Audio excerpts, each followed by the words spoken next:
Hey, good morning. Look forward to the men's Bible study today at 5. I hope you can join us at Hardy's as we'll be looking in John chapter 9. But this morning I'd like to share just a few verses out of 1 Corinthians chapter 7, talking about coming to faith in Christ and how we live that. Paul says, beginning in verse 20, "Let each one remain in the same calling in which he was called. Were you called while a slave?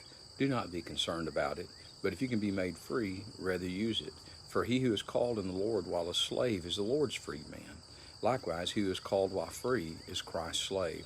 You were bought at a price. Do not become slaves of men."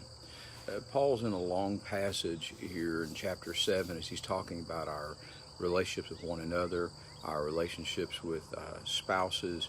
But in this part, he's reminding us about our relationship with him, which is the ultimate and the thing that we should yearn for.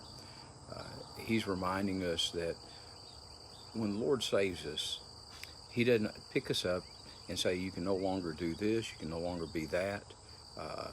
Do not use that as an excuse. If you're called while a slave, it's all right.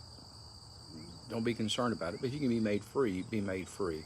If you're called a slave, if you're called while you're in a vocation that's probably not conducive or easy, it's difficult, then you're saved. It's all right. But if you can be made free, do so or use that. But he reminds us of this. If you're called, you're saved, and you're in this wonderful position, that's great. But remember, you're Christ's slave. And that's the thing we have to remember. We belong to Christ. We're either Christ's slave or Christ's freedman, but we belong to Christ. Remember, we were bought at a price, so don't become slaves of men.